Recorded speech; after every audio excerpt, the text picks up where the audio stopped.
हमें गूगल के founder Larry page के बारे में पता है, हमें टेस्ला के एलन मस्क के बारे में पता है, बट हमें नहीं पता कि मर्चेंट नेवी में बहुत सारे लोग हैं जिन्होंने ज़ीरो से शुरू करके, फर्स्ट से शुरू करके अर्श तक का सफ़र तय किया है। आज उन्हीं में से एक बहुत खास इंसान के साथ में बैठा हूँ, जो कि बीपी मरीन जैसे कॉलेज प्लस पोस्ट कोर्सेज के संस्थापक हैं, रामचंद्र सिंह सर।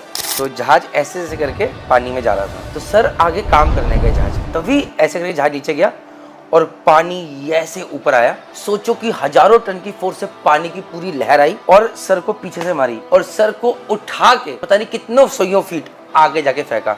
उस एक इंसिडेंट में सर के पूरा ये जो पार्ट था ये क्रैक हो गया था, सर की रिब्स फ्रैक्चर हो गई थी, सर 8 रिब्स फ्रैक्चर हो गई थी, सर का पूरा आई गेस शोल्डर डिसलोकेट हो गया था सर, 6 नसें यहाँ से कट गई थी। सोचने वाली बात है 14 दिन सर कोमा में थे और उस टाइम की हालात ऐसी थी, फैमिली के अंदर सर एक बेटा 6 महीने का, एक बेटा 11 साल का, फैमिली राइट सर, और फैमिली को पता नहीं है, मैं राइट सर, राइट। एक चीफ इंजीनियर जिनका हार्ट डैमेज हो गया, 80% डिसेबिलिटी है, जा नहीं पा रहे हैं, तो सर काफ़ी हद तक अमाउंट कॉम्पेंसेशन भी मिला होगा। आजकल तो P&I क्लब देता है, चीज़ें मिल जाती हैं। आपके केस में क्या स्टेज? आप एक किसान परिवार से और हिंदी मीडियम स्कूल के पढ़े हुए, तो मर्चेंट नेवी तक का सफ़र, पहले तो मर्चेंट नेवी में आना ही बहुत बड़ी बात थी। आप अपने परिवार में से मर्चेंट नेवी जाने वाले पहले होंगे सर। ऐसा कई बार होता है कि देखा देखी में बहुत सारे लोग जाना चाहते हैं। जब मैं मर्चेंट नेवी में आया 2-4 लोग गांव से इधर उधर से लोग गए थे, लेकिन जब से मैंने बीपी मेरीन कॉलेज खोला है तब से कम अपने गाँव से 150-200 लोगों को अपने यहाँ से पढ़ा करके नौकरियाँ मिल। जिंदगी के जिस पड़ाव पे मैं हूँ, मैं भूखा हूँ सीखने का। और कहा जाता है कि आप किताबें पढ़िए, लेकिन अगर आप किसी के जीवन को पढ़ लेंगे तो आपको कुछ ही शॉर्टकट में बहुत कुछ सीखने को मिल जाएगा। मैं जहाँ जाता हूँ मैं बहुत लोगों से कहता हूँ कि यार लोग क्यों मर्चेंट नेवी में कम आना चाहते हैं और IT में जाना चाहते हैं, क्योंकि वहाँ पर उनके पास हीरोज़ हैं। हीरोज़ कौन है? सुंदर पिचाई, कोई बोलेगा कि इस कंपनी के मालिक, बट मर्चेंट नेवी में इतने सारे लोगों ने इतनी सारी चीज़ें करी हुई हैं, बट हमें पता नहीं है। हमें गूगल के फाउंडर लैरी पेज के बारे में पता है, हमें टेस्ला के एलन मस्क के बारे में पता है, बट हमें नहीं पता कि मर्चेंट नेवी में बहुत सारे लोग हैं जिन्होंने ज़ीरो से शुरू करके, फर्स्ट से शुरू करके अर्श तक का सफ़र तय किया है। आज उन्हीं में से एक बहुत खास इंसान के साथ में बैठा हूँ, जो कि बीपी मरीन जैसे कॉलेज प्लस पोस्ट कोर्सेज के संस्थापक हैं, रामचंद्र सिंह सर। एंड मैं आप लोगों से बताना चाहता हूँ कि मैं अभी मुंबई में 2 जून से लेकर 7 जून के लिए आया था धक्के खाने के लिए, क्योंकि मैं STCW कोर्स फाइंडर जो मेरी वेबसाइट है उसके लिए पोस्ट कोर्सेज में जाके कॉलेज से फीडबैक लेना चाह रहा था। उसी के लिए मैं बीपी मरीन में आया और प्रताप सर से मेरी मुलाकात थी, जो कि सर के बेटे हैं। तो मैं उनसे पूछ रहा था कि हमारे कोर्स फाइंडर पे क्या चल रहा है, फीडबैक कैसा है। तो बात करते करते मैंने पूछा सर ये स्टार्ट कैसे करा बीपी मरीन, तो वहाँ से उन्होंने अपने पिताजी की जर्नी बताई और मैंने बोला सर मुझे ये मौका चाहिए मिलने का, और अगर ये मैं जर्नी, ये जो सी फेयरर्स, ये जो आप लोग बैठे शेयर कर सकूं, तो शायद आप लोगों के लिए भी एक इंस्पिरेशन स्टोरी बनेगी और बहुत कुछ सीखने को मिलेगा। तो आइए इस पॉडकास्ट के अंदर एक नई अमेजिंग जर्नी स्टार्ट करते हैं, जहां पर आज सीखते हैं, विदाउट जजिंग, विदाउट थिंकिंग सीखते हैं। सर बहुत बहुत धन्यवाद सर इस पॉडकास्ट में आने के लिए। और मतलब जितनी मैंने आपकी जर्नी जानी है, क्योंकि जानना ज़रूरी था, क्योंकि अगर मैं पॉडकास्ट कर रहा हूँ तो थोड़ा पता होना चाहिए कि क्वेश्चन का क्या फ्लो रहेगा। तो कितनी बार ऐसा हुआ है कि मेरे रोंगटे खड़े हुए हैं जिनके कि यार ये चीज़ें हैं। तो सर बिना टाइम बर्बाद किए मैं आपसे सिर्फ पहला सवाल ये रहेगा कि आप बलिया के एक छोटे से गांव के रहने वाले हैं, किसान परिवार के रहने वाले हैं, आपके भाई बहन रहे हैं, तो जब आप छोटे थे, जब आप 7-8 साल के, 10 साल के थे, तो उस टाइम पे आपके जहन में क्या चलता था, या था तब भूख थी कि कुछ बड़ा आदमी बनना चाहता हूँ, कुछ करना चाहता हूँ, या तब सिर्फ खेती बाड़ी की तरफ ही मन था आपका? वेल देखिए, कहावत है कि माँ जो होती है सबसे पहला गुरु होती है, और इंसान संसार में अगर आगे जो आदमी बढ़ता है वो संस्कारों के बिना आगे नहीं बढ़ सकता है। उसको लिए संस्कार पाना बहुत ज़रूरी है। तो हमने बचपन से ही हमारी माँ, पिताजी बहुत बड़े पुजारी थे, देवी माता के भक्त थे, तो मैं बचपन से ही अपने माँ बाप के लिए अड़हुल का फूल तोड़ने के लिए पूरी गांव-गांव घूम करके जब तक डोलची भर नहीं जाती थी तब तक लेकर आता था।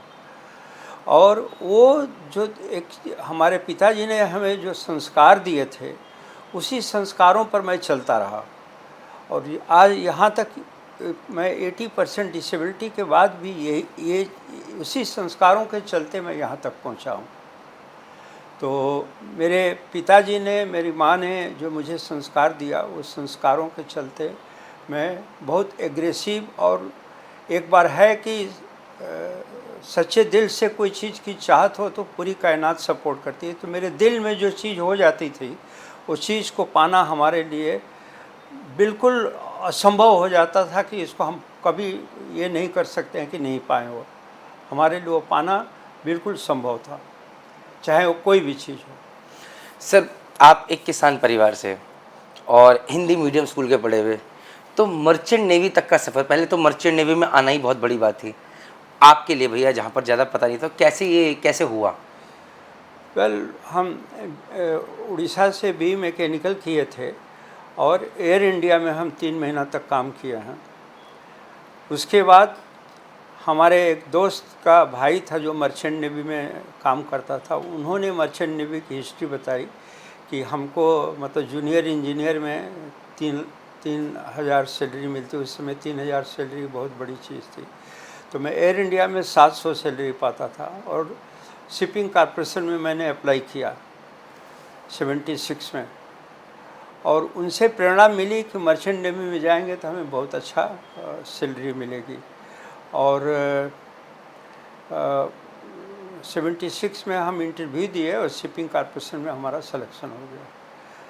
76 से लेकर के 84 तक शिपिंग कॉर्पोरेशन में अप टू 4th इंजीनियर हमने सेल किया हुआ। ओके, उसके बाद सर फिर क्या हुआ सेलिंग में? उसके बाद फॉरेन कंपनियों में सैलरी जो है थोड़ा इंडियन कंपनी के कंपैरिजन में ज़्यादा थी। और हमारा एक जान पहचान के ये थे जिन्होंने बोला कि तुम्हारी रिपुटेशन बहुत अच्छी है शिपिंग कॉर्पोरेशन में, तो why not joining my company. तो उसमें मैंने ज्वाइन किया। उन्होंने 3rd इंजीनियर के रैंक पर प्रमोट करके मेरे को भेजा वो IMS में, और IMS में हम काफ़ी दिनों तक सर्व किए। और हमने ये चीज़ देखा कि मर्चेंट नेवी जो है अगर प्लानिंग के तरीके से किया जाए, it is one of the best profession. Even मेरी वाइफ भी, और जिससे मैंने आपको बताया कि बचपन से मैं बहुत एग्रेसिव था, तो एक शिप पर मैं 3rd इंजीनियर के रैंक पर सेल कर रहा था, तो शिप ने बोला कि तुमको मैं 2nd इंजीनियर प्रमोट कर दूंगा। मैं बोला sir, I want to sell my wife along with me. तो उन्होंने एक कंडीशन रखा कि either you can call your wife और you can get the promotion. मैं बोला sir, I want to call my wife. So 3rd engineer के रूप में हमने अपनी वाइफ को बुलाया, और यहाँ तक कि मैं ये चीज़ को भूल गया कि मेरी फैमिली है यहाँ पर। काम में इतना बिजी रहता था कि चीफ इंजीनियर खुद बोलते थे कि भाई फैमिली को भी थोड़ा ध्यान रखो। और ये चीज़ हमारा इमोशन देख करके, काम का इमोशन देख करके उन्होंने मेरा प्रमोशन भी कर दिया है। जिससे तो कहने का मतलब आपको दोनों चीज़ें मिल गई। हाँ। क्योंकि अगर मेरे ऐसा आदमी होता तो बोलता यार अभी वाइफ को बाद में बुलाएंगे, पहले प्रमोशन ले लेते हैं। हाँ। आपने बोला नहीं, ज़्यादा ज़रूरत है पहले वाइफ को बुलाया जाए, लेकिन काम में आप उसी तरह से लगे रहे। यस। तो आपको प्रमोशन भी मिला। यस। सर, आपकी शादी किस साल हुई थी सर? Which year? 75 में, 75, जब मैं 1970। फाइनल ईयर में था, अच्छा, इंजीनियरिंग के फाइनल ईयर में। ओके, तो बहुत जल्दी शादी होगी सर आपकी? हाँ। तो अब ये देखिए, कैसे, नौकरी भी नहीं लगी थी और शादी होगी, ये कैसे? वेल, गांव में पहले ज़माने में इंजीनियरिंग, डॉक्टरी एक बहुत बड़ी चीज़ मानी जाती थी। तो किसान परिवार के हम थे, हमारी वाइफ भी जो है किसान परिवार से ही बिलोंग करती थी। तो ये चीज़ था कि जैसे हमारे पिताजी किसान थे, तो उन लोगों ने, हम गांव में कुश्ती लड़ते थे और गदा वगैरह घुमाते थे। तो पहले ज़माने में लोग बाथरूम तो घर में नहीं होता था, बाहर लोग जाते थे खेत खलिहान में। तो खेत में गए थे ये करने, और मैं गदा घुमा रहा था ट्यूबवेल पर। तो गधा 45 किलो का गधा था। तो उसको देख करके उन्होंने डिसाइड कर लिया कि नहीं, ये लड़का कुछ भी कर सकता है, और उन्होंने डिसाइड किया कि इस लड़के से शादी करना है, हमारी लड़की की। तो उन्होंने फाइनल किया, और हमारे पिताजी भी लोग एग्री हो गए। काफ़ी अच्छे परिवार के लोग थे। आप अपने परिवार में से मर्चेंट नेवी जाने वाले पहले होंगे सर, राइट? राइट। राइट। फिर ऐसा कई बार होता है कि देखा देखी में बहुत सारे लोग जाना चाहते हैं, जैसे कि मैं जब मर्चेंट नेवी में गया तो मेरे रिश्तेदारी में बहुत सारे लोगों ने बोला कि हम भी जाना चाहते हैं। आपके कैसे? वेल, जब मैं मर्चेंट नेवी में आया तो जब तक गया था तब तक 2-4 लोग गांव से इधर उधर से लोग गए थे, लेकिन जब से मैंने बीपी मेरिन अपना कॉलेज खोला है तब से कम अपने गांव से 150-200 लोगों को यहाँ से पढ़ा के, अपने यहाँ से पढ़ा करके नौकरियाँ दिलवाई हैं। बहुत खास बात है सर। अब सर आगे आते हैं, तो भैया अब आप उसके बाद थर्ड के बाद फिर आप सेकंड इंजीनियर बने, फिर आप बने चीफ इंजीनियर। ये जर्नी कैसी रही मैनेजमेंट की? लाइक ये तो पता है कि समझ में आता है आपकी बात से, अगर आप इतना बड़ा बिजनेस बना पाए हैं कि आप जिद्दी रहे हैं, बट आप लोगों के साथ कैसे थे, specially as a second year chief engineer? या काम में खुद भी लगे रहते थे, वो भी लगे रहते थे साथ में, क्या था सिस्टम? देखिए, जब मैं जूनियर इंजीनियर था तो मैं कर्सिंग करता था senior engineer, third engineer, fourth engineer को करता था कि देखो ये लोग साला कुछ भी काम मेरे से ही करवाता है। जब मैं थर्ड इंजीनियर बना तो ये लगा कि देखो सेकंड इंजीनियर खाली आर्डर देता है, अपने करता नहीं है। जब मैं सेकंड इंजीनियर बना तो ये लगा कि चीफ इंजीनियर देखो खाली हमको सब समझाता है, अपने कुछ नहीं करता है। लेकिन जब चीफ इंजीनियर बना तो मालूम चला कि सारा मशीनरी का बोझ जो है मेंटली और फिजिकली हर तरीके से दिमाग पर होता है। तो हर चीज़ को मैं लर्न करते गया। मतलब ये चीज़ पहले आदमी शुरू में जो चीज़ सोचता है कि देखो परेशान कर रहा है, खाली हम ही को काम दे रहा है, तो ये चीज़ को देखते देखते मतलब हमें ये फील हुआ कि जो जितना आदमी ऊपर रिस्पॉन्सिबिलिटी लेता है उसके ऊपर उतना बोझ होता है। सर ये तो ये भी रहता है, मुझे लगता है कि आप लेते भी होगे रिस्पॉन्सिबिलिटी। आपको मुझे लगता है कि अच्छा नहीं लगता कोई आपके काम में टोके कि अरे तुम्हारी मशीनरी में ये प्रॉब्लम है, तुम्हें ये भी नहीं आता है, ऐसा आपको लगता होगा हमेशा? या अगर कोई जैसे कि दिस इज़ करेक्ट। अभी देखिए, मैं बचपन से ही बहुत एग्रेसिव नेचर का रहा हूँ। तो अगर चाहे कैप्टन हो, चीफ इंजीनियर हो, कोई अगर आदमी अनऑथराइज तरीके से किसी को दादागिरी दिखाता था तो मैं उसको बर्दाश्त नहीं करता था। और आप तो सर वो 45 किलो का उठाने वाले ताकत। हाँ, तो मैं बर्दाश्त नहीं करता, क्योंकि देखिए अन्याय जो होता है करने वाले से ज़्यादा अन्याय सहने वाला बुरा होता है। तो मैं अन्याय को सहने, अगर हमारा कोई जूनियर या हमारा कोई इक्वल रैंक का इसको कोई परेशान करता था अनथ्रेटिंग तरीके से, तो मैं उसको बर्दाश्त नहीं करता था। ये हमारी ये रही। तो हमारा को कैप्टन चीफ इंजीनियर थोड़ा कम लाइक करते थे। तो आप मैं भिड़ जाते थे, मतलब सिर्फ अग्रेसिव हाँ, बोलते तो थे? वो जो है लेकिन कंपनी में मेरा इतना नाम था। जिसे आपने मशीनरी के बारे में पूछा, तो दुनिया में कोई भी ऐसी मशीनरी नहीं थी जिसको कि मैं बनाया नहीं हूँ, जिसको कि वर्कशॉप वाले भी जो है, जिस पर एक्सीडेंट हुआ था, तो एक्सीडेंट जिस पर हुआ था उस पर वो 5 लाख टन की जहाज़ थी, और वो 2 महीने से दुबई में इसमें ड्राई डॉक में थी। उसमें से एक जो चीज़ था, बॉयलर में लीकेज था और ऑक्सीजन कम होता, क्योंकि 8% मैक्सिमम ऑक्सीजन होना चाहिए टंकी में, वो नहीं होता था। और दूसरी चीज़ थी फायर पंप जो है वो सक्शन नहीं लेता था जो डिस्चार्ज हो जाता। दोनों चीज़ें वर्कशॉप वाले बोले कि 2 महीना लगेगा। वो एक कैप्टन मिर्ज़ा थे जो लखनऊ के रहने वाले थे, पाकिस्तान में सेटल हो गए थे। उस चीज़ को मैंने केवल 1 हफ्ता में ये दोनों चीज़ को सॉल्व कर दिया। कैप्टन मिर्ज़ा को जब मैं बोला कि सर मैं इसको 1 हफ्ते में सॉल्व कर दूंगा, तो उन्होंने डायलॉग बोला कि आप इंडिया से अलादीन का चिराग लेकर के आए हो, जो वर्कशॉप बोलता है 2 महीने और तुम बोलते हो कि 1 हफ्ते में सॉल्व कर दूंगा। मैं बोला सर अगर नहीं सॉल्व कर पाए तो हम रिज़ाइन करके चले जाएंगे। और मैंने 1 हफ्ते में दोनों चीज़ को सॉल्व कर दिया। अच्छा, आपको ये कॉन्फिडेंस कहाँ से आता है? मतलब चलो मेरे को तो डर लगता है, मेरे को लगता है काम हो जाए और चीज़ें सेटल हो जाए, बढ़िया मेहनत मैं करूँगा, लेकिन बोल के करना ये तो अपने आप में एक अलग ही, मतलब पहले तो बोलना, तो दो तरह के लोग होते हैं, कई बार होता है बोल देते हैं नहीं हुआ नहीं हुआ, एक होता है बोल के वो चीज़ कर देना, तो ये तो अपने आप में बहुत बड़ी, तो आपको ये भरोसा कहाँ से? देखिए क्या चीज़ होता है कि जब रणभूमि में कोई योद्धा उतरता है तो सामने लड़ाई करता है, लेकिन जब पीछे से कोई उसको वार करता है तो फट से वो पीछे में उसको तलवार से या ढाल से रोक लेता है। तो इंसान के अंदर जो सिक्स सेंस होता है, जो चीज़ की ध्यान की, हाँ अच्छा ये चीज़ को ऐसे ले गया, ये चीज़ अच्छा ये गलती होगा उसमें, तो तुरंत वो गलती को पकड़ लेता है स्टेप बाय स्टेप जाने से। और वो गलती के ऊपर जब डाइवर्स होता है, अपने माइंड को डाइवर्ट करता है, तो देखता है कि यस इट इज़ राइट, वो मशीनरी बन जाती है।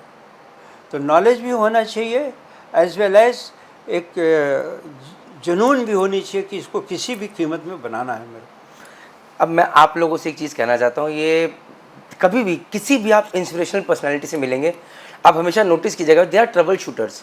मतलब ट्रबल शूटर मतलब यार वो लोग ना काम करने में, उसको सॉल्व करने में भरोसा रखते हैं उनकी, और ये एटीट्यूड बनता है। मतलब बहुत सारे लोगों को मैं जानता हूँ जिनको मैंने बहुत कामयाबी तक जाते देखा, मेरे पुराने पॉडकास्ट भी देखेंगे, तो कभी जहाज पे जब नौकरी करी तो ये सोच के नहीं करी कि वो नौकरी कर रहे हैं, उन्हें लगा कि वो अपना काम कर रहे हैं, और वो इस तरह से इतने पैशनेट तरीके से करा, चाहे कंपनी किसी की हो, जहाज किसी का हो, कि वो काम बनना चाहिए, क्योंकि उनको नाम से प्यार था। और यही एटीट्यूड लेके जब आदमी ज़मीन पर उतरता है तो फिर वो मार नहीं खाता, because that person is a trouble shooter. ये प्रॉब्लम आएगी तो वो बैठ नहीं जाएंगे, वो सोल्यूशन निकालेंगे, सोचेंगे, उसके ऊपर काम करना शुरू कर देंगे। And that is what makes everybody, जो लोग सक्सेसफुल एंटरप्रेन्योर बने वो तभी बने क्योंकि अगर कोई प्रॉब्लम आई तो दबे नहीं है, उन्होंने उसका सोल्यूशन सोचा और करना शुरू करा। अभी आगे देखिएगा, मज़ा आएगा, ये चीज़ें कवर करेंगे अभी। ओके, तो सर अब आप चीफ ये बने, आपने चीज़ें देखी। सर मेरा ये मानना है कि दुनिया में सबसे इंपॉर्टेंट चीज़ हेल्थ है। ऑफ कोर्स ये मैं मानता हूँ, लेकिन अभी इस एज में, जिस एज में मैं अभी हूँ, मैं अभी सर बिजनेस के पीछे पागल हो रखा हूँ। अनफॉर्चुनेट के कारण मैं अपने हेल्थ पे ध्यान नहीं दे पा रहा हूँ, कमर में दर्द भी रहता है, और which is not right also. खाना पीना भी इतना ठीक नहीं है, दो आई डोंट ड्रिंक और स्मोक, बट खाना पीना उतना ठीक नहीं है। तो सर अब मैं, लेकिन मुझे ये मानना है कि अगर बीच में मेरे को दांत में 3 दिन दर्द हुआ तो मेरा काम भी नहीं हुआ और बहुत दिक्कत रही। तो health is one of the most important things that anybody needs to have. और आपके केस में तो आपकी ज़िंदगी ही पूरी पलट गई because of that one incident that happened on board ship. तो सर अब आज उस इंसिडेंट को, सॉरी सर, थोड़ा वापस रिकॉल करते हैं कि मेरे ख्याल से 7 दिसंबर 1993 था सर वो दिन। या 7 दिसंबर को तो चालू हुआ था, 27 मई को हुआ था 1990। तो सर उस दिन हुआ क्या था? आप चीफ इंजीनियर जहाज पे? वेल आप बताया कि 5 लाख टन की जहाज़ थी और कनाडा से जहाज़ जा रही थी, जहाँ की -40 तक टेम्परेचर आता है। तो फ्यूल ऑयल ट्रांसफ़र करने का जो पंप है, इट वाज नॉट वर्किंग। तो मैं 4th इंजीनियर को ले करके, और फॉरवर्ड में जो टंकी है, टंकी के नीचे जहाँ पर वो पंप था, वहाँ पर जा कर के वो पंप को रिपेयर करके ऊपर आया। और कर्सी के नाते वो मैंने 4th इंजीनियर को बोला, जाओ ब्लोअर बंद करके आओ, फिर साथ में चलते हैं। तो जहाँ पर रोप फॉरवर्ड में रखा रहता है फोक्सल डेक पर, तो वहाँ पर मैं बैठ गया, और केप टाउन में स्वेल था, मतलब वो, तो स्वेल में ये फ्रंट पोर्शन नीचे गया और उसके अगेंस्ट में करंट काफ़ी कई हज़ार टन की इम्पैक्ट आया, और वो पाइपलाइन में इधर उधर बैंग होते चला गया। कई जगह हमारी 8 हड्डियाँ टूट गई थी, सर फट गया था, पैर टूट गए थे, सब बहुत सारी चीज़ें, नसें कट गई थी। तो बहुत बुरी तरह से, लकली मैं ओवरबोर्ड चला गया होता, लेकिन गुस स्नेक में जा कर के फंस गया। मैं थोड़ा यहाँ पर आराम, सर ने अपनी ज़िंदगी का इतना बड़ा हादसा इतने नॉर्मल तरीके से कुछ हुआ ही नहीं, तो मैं आपको थोड़ा समझाता हूँ। आप लोगों के लिए जो पीछे बैठे ध्यान से सुनिएगा, स्टोरी बहुत इंपॉर्टेंट है भाई, आप भी सुन लो, बहुत अच्छी कमाल की चीज़ है। तो जहाज़ ऐसे ऐसे करके पानी में जा रहा था, ठीक है। तो सर आगे काम करने गए जहाज़ पे, जहाज़ से काम करे, जहाज़ ऐसे कर ऊपर आके बैठे, 4th में काम से गया, तभी ऐसे करके जहाज़ नीचे गया और पानी ऐसे ऊपर आया। और पानी का फोर्स इतना तेज होता है, जब आप एक बाल्टी डालते तो क्या होता है, सोचो कि हज़ारों टन की फोर्स से पानी की पूरी लहर आई और सर को पीछे से मारी, और सर को उठा के पता नहीं कितनों 100 फीट आगे जाके फेंका। और जहाज पूरा बना होता है लोहे से, हम अभी गिर जाए इसके ऊपर क्या हो जाएगा, सोचिए आप ऐसे करके गिरे और इधर उधर पानी में जहाज हिल रहा है, तो कभी यहाँ लग कभी यहाँ लग। उस एक इंसिडेंट में सर के पूरा ये जो पार्ट था ये क्रैक हो गया था, सर की रिब्स फ्रैक्चर हो गई थी सर, 8 रिब्स फ्रैक्चर हो गई थी, सर का पूरा आई गेस शोल्डर डिसलोकेट हो गया था सर, ये 6 नसें कट गई 6 नसें यहाँ से कट गई थी। और वो जो 6 नसें कटी हैं, अगर अगर of course sir will not, तो ये जो कंधा है जैसे सब जुड़ा हुआ है यहाँ पे, सर का ये कंधा यहाँ नहीं है, सर का ये पूरा हाथ ऐसे रहता है और ये कंधा 2 इंच नीचे है बिकॉज नसें कटी हुई हैं। तो सोचने वाली बात है, 14 दिन सर कोमा में थे, 14 दिन कोमा में, और उस टाइम की हालात ऐसी थी कि फैमिली के अंदर सर एक बेटा 6 महीने का, एक बेटा 11 साल का, if I am right sir, जो आज आपके साथ दोनों बिजनेस में है, और फैमिली को पता नहीं है, मैं राइट सर? राइट। क्योंकि पहले के टाइम पे भैया, आज तो व्हाट्सएप है, टेलीग्राम है, फ़ोन कॉल है, पहले ऐसा नहीं होता था अगर वहाँ पर कुछ हुआ है। तो अब सर उसी हादसे को समझ में आया सब कुछ अच्छे से। अब सर वापस आते हैं, तो सर 14 दिन के बाद जब आपको होश आया सबसे पहले, क्योंकि मुझे लगता है कि जब पीछे से पानी आया होगा तो आपको उसके बाद कुछ पता ही नहीं होगा क्या हुआ ज़िंदगी में, जो लोगों ने बताया वही पता होगा सर। या वेल, जब मेरे को ऊपर लाया गया, जब वहाँ से उठा करके लाया गया, तो मैंने देखा कि वो मतलब उसमें ईरानो हिंद की जहाज़ थी, केवल 3 इंडियन हिंदू थे, बाकी सब वहाँ पर ईरानों के और पाकिस्तानी लोग थे वो सब। तो मैंने देखा कि चीफ ऑफिसर जो होता है फर्स्ट एड का मतलब काम करता है, तो मैंने पाकिस्तान के चीफ ऑफिसर थे, तो उन्होंने देखा कि इतना जो रुई जिसको बोलते हैं हम, वो लेकर के कार्टन जो है वो लेकर मेरे सर पर फेंक दिया, पूरा ब्लड से मेरा थोड़ा होश उस समय था। और मैं विंध्याचल देवी का मूर्ति हमारे यहाँ मतलब अपने रूम में रखा था, पूजा करता था। तो मैंने जो एक वाइपर जो था उसको बोला हमारा बैग पैक करना, अगर हम हॉस्पिटल जाएंगे तो उसमें वो माता जी का मूर्ति ज़रूर रख देना, और करके और मैं कामा में चला गया। उसके बाद वो जिसे मैंने आपको बताया कि मिर्ज़ा जी जो सुपरिटेंडेंट थे, 1 हफ्ते में वो चीज़ को मैंने बना दिया। तो उन्होंने कैप्टन को बोला कि किसी भी कीमत में ये चीफ इंजीनियर बचना चाहिए। देखिए $80,000 वो हमको हेलीकॉप्टर से लिफ्ट करके वो साउथ अफ्रीका में ले जाना था, डरबन में। तो कैप्टन ने बोला कि जब तक आप कंफर्म मैसेज नहीं देंगे तब तक मैं नहीं बुला सकता हूँ, क्योंकि इतना मतलब जैसे मैंने सुना था। तो उन्होंने टाइप करके, पहले ज़माने में मोबाइल और ये सब नहीं था, और टाइपिंग करके चीज़ दिया जाता था, तो वो दिया। और मैं वहाँ तो जब 14 दिन के बाद मेरे को कामा से होश आया, तो मैं सोचा रही मैं तो वहाँ पर शिप पर भी ये हुआ था, यहाँ पर मैं कैसे आ गया। तो जो नर्स थी उसने बताया कि सर आपका बहुत सीरियस एक्सीडेंट हुआ है और आप 14 दिन कामा में रहे हैं, उसके बाद आज होश आया है। और वो जो नर्स थी वो यहाँ इंडियन की है, और कैप्टन राज राणे जो है, आज वो बहुत 3-4 फिल्में बना चुके हैं, जो फिल्में की बहुत सुपरहिट हुई हैं, उनकी वाइफ थी वो। तो वो इंडियन थी और उन्होंने काफ़ी हम लोगों का मेरा देखभाल किया, दोनों लोग हस्बैंड वाइफ भी। तो वहाँ पर विंध्याचल माता की मूर्ति थी आपके बगल में?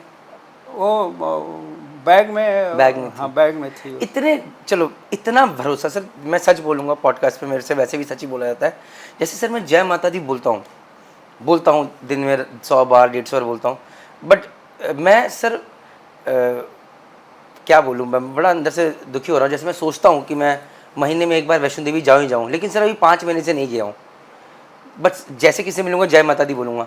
सर मुझे लगता है कि मैं रिलीजियस नहीं हूँ, बट मुझे लगता है गॉड फेयरिंग हूँ। आप किस तरह के मतलब आर यू गॉड लविंग और गॉड फेयरिंग, और इतना जो आपके अंदर धर्म के प्रति या भगवान में भरोसा है वो कैसे है? ये क्वेश्चन मेरे लिए पर्सनली है। हाँ, बाकी लोगों के लिए हमने जिसे आपको मैं बताया कि हमारे माता पिता दोनों देवी के बहुत बड़े भक्त थे। मेरे पिताजी ने 8 साल की उम्र में विंध्याचल भाग के गए थे बचपन में। विंध्याचल के लोग 10-12 दिन तक ढूंढते रहे, तो एक आदमी आया गांव को, बताया कि अरे उनको तो मैंने विंध्याचल में देखा है। तो विंध्याचल के यहाँ सप्तचंडी का पाठ जो है हर साल करवाते थे, और मेरी माँ जो है दुर्गा जी की पूजा करती, जैसे बताया कि मैं जो डोलची जब तक अड़हुल का फूल भर न जाए तब तक मैं वापस नहीं आता था। तो एक संस्कार जो होता है, जिसे दिमाग के अंदर कोई चीज़, जिसे हम कोई पौधा लगाते हैं तो वो पौधा है कि वो क्या चीज़ का पौधा है, आम का पौधा है या वो बबूर का पौधा है। ये कहावत है कि बोया पेड़ बबूर का तो आम कहाँ से खाएगा। तो संस्कार जो होती है बायोलॉजिकली जो होती है, 5 साल तक के बच्चों को जो संस्कार मिल जाता है वही आगे पनपता है। तो हम बचपन से ही 5 साल के पहले से ही मतलब हम जाते थे अपने भाई लोगों के साथ में फूल तोड़ने के लिए। अब देखते देखते मतलब वो मेरा ऐसा जुनून हो गया कि गांव गांव घूम घूम करके वहाँ पर अड़हुल का फूल पूरा जब तक डोलची भरे नहीं तब तक नहीं आता था। तो वो जो जुनून है, वो जुनून जो है वो इंसान को जो पनप जाता है जो पेड़, वही चीज़ आगे चल के ब्रांच उसके बढ़ते रहते। सर सॉरी सर, एक और बड़ा अजीब सा क्वेश्चन है बट अभी उससे रिलेटेड नहीं है। जैसे फिर आप कुश्ती में आए तो आप हनुमान जी के भक्त बन गए, तो मतलब अभी आप किसके भक्त हैं? और द थिंग इज, मैं ऐसे इस तरह से जानना चाहता हूँ चीज़ों को, जैसे सर कि मेरे मन में माता रानी के प्रति क्यों आई, मेरी दादी के कारण। मम्मी मेरी बहुत पहले गुजर गई थी, मेरी दादी माता रानी की बहुत बड़ी भक्त थी, तो मैं जय माता दी बोलता हूँ या उनके प्रति मेरा है। तो आपके मन में माता रानी के प्रति डाला माता पिता जी ने, फिर हनुमान जी के प्रति, और अभी आप जैसे जैसे मेरा फोकस, जैसे एक ही मैं भगवान जी को खुश करने की कोशिश कर सकता हूँ तो मैं माता रानी पे फोकस करता हूँ। आप सारे भगवानों को मानते हैं या क्या रहता है आपका? जस्ट वेल, जिससे मैंने आपको बताया कि श्रद्धा भक्ति तो हमारा मतलब सभी भगवानों से है, लेकिन माता जी जो है, माता रानी दुर्गा माता के प्रति, काली माता के प्रति, ये हमारी बहुत बड़ी भक्ति है। एक एग्जाम्पल मैं आपको दे रहा हूँ कि जो काली माता का मंदिर मैंने बनाया, मतलब जो अभी डिस्कशन कर रहा था, 1 एकड़ में है, पहले बहुत छोटा में था। कहाँ पर है सर ये हमारे गांव में रसड़ा में ही है, और वहाँ पर करीब 2-3 हज़ार लोग बैठ करके इतना बड़ा हाल बनाया कि पूजा कर सकते हैं, मतलब ये चीज़। तो वहाँ पर अड़हुल का फूल तोड़ रहा था, तो फूल ऊपर चढ़ के तोड़ रहा था, और गेहुअन सांप जो है, कोबरा स्नेक जो है, वो फुंकार मारने लगा। तो हमने बचपन में सुना था कि कोबरा स्नेक अगर काट दे तो आदमी बच नहीं जाता है, मर जाएगा। तो मैं माता जी को ध्यान करके कि माता जी मेरी रक्षा करो, और डोलची छूट गया डर के मारे और नीचे गिर गया, और हाथ जोड़ करके माता जी को ध्यान किया, और वो कोबरा स्नेक कहाँ गायब हो गया मालूम नहीं। This is 100% truth. तो वो सुनिए, वो जो आस्था है, वो आस्था हमेशा माँ के प्रति आज भी मेरा रहता है। कभी भी उधर जाता हूँ तो वही बात याद आ जाती है। तो सर आज भी देखो सर, अभी आपसे थोड़ी देर पहले बात हो रहा था कि आपने किस किस तरह का बुरा समय देखा है। मुझे याद है कि जब कल बात हो रही थी हमारी, तो आपने बताया था कि भगवान मेरा टेस्ट लेता है, और आप जिद्दी हैं और लगे रहते हैं प्रॉब्लम सॉल्व करने में। तो माय क्वेश्चन इज कि जब कभी फंस जाते हैं सर, ऐसा कोई इंसान नहीं होगा जो कभी फंसता नहीं होगा, या कभी कभार, क्या कभी आपके जीवन में ऐसा होता है कि कभी ऐसा कोई टाइम आया है? सॉरी गाइस, थोड़ा सा उससे जा रहा हूँ क्योंकि मेरा पॉडकास्ट मेरे लिए ज़्यादा होता है कि मैं सीखूँ। आऊँगा वापस एक्सीडेंट के बाद क्या हुआ। क्या कभी ऐसा जीवन में कुछ हुआ है जहाँ पर कि यार अब ब्लैंक हो गई कि यार अब मेरे पास इसका सोल्यूशन नहीं दिख रहा मुझे, या मुझे समझ नहीं आ रहा मैं आगे क्या करूँगा, और फिर आप बिल्कुल नतमस्तक होकर हाथ खड़े करके अब माता रानी संभाल लो? कभी ऐसा जीवन में हुआ है सर आपके साथ? नहीं। या you have always had a solution? नहीं, देखिए, जैसे मैंने आपको बताया था कि बचपन में हम गांव के 2 बच्चे से हम लोग गोली कनेला पहले मैंने भी खेल खेला, रहे खेलते थे। बच्चे। तो हम दोनों में झगड़ा हुआ, और वो उसकी माँ ने मेरा हाथ पकड़ करके उसको मैं मारा, फेंक दिया। वो गोड़ थी, गोड़ मतलब जो दाना भूजते हैं। तो मैं रोते हुए, हमारे पिताजी वहाँ के ग्राम प्रधान भी थे, तो रोते हुए आया कि पिताजी को जाकर बोलेंगे, तो ये बचपन में ये, तो रोते हुए आया। तो हमारे पिताजी, एक आलू का खेत था बाजू में ही, तो वहाँ पर आलू का बुआई मतलब ये करा रहे थे। तो माँ ने बुलवाया उनको, तो उनको देख के मैं और ज़ोर से रोने लगा, ये सोच करके कि ये उसका एक्शन जो है बहुत तेज़ लेंगे। लेकिन पिताजी ने, मैं जब तेज़ रोने लगा तो मेरे को प्यार दिखाने के बजाय एक झापड़ मारा, 3-4 फुट दूर जाकर गिरा मैं। और उन्होंने बोला कि देख, एक तो राजपूत का तू लड़का है, पहला चीज़ तो मार खा के आया है, उसके बाद तुम रो रहा है, तू घर से बाहर निकल और उस लड़के को मार करके घर में जब मार कर लेगा तब घर में आना। तो देखिए एक बाप का संस्कार देखिए, तो खुद जो आजकल नॉर्मल लोग कर रहे हैं, खुद रिएक्ट करने के बजाय मेरे को बोलो यू रिएक्टेड,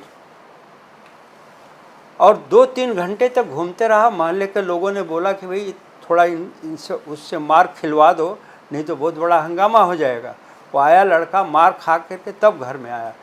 तो वो दिन आज भी याद है मेरे को कि कभी भी हिम्मत नहीं हारो। एक कहावत है, प्रवर्स है, हिम्मते मर्द मद्दे खुदा।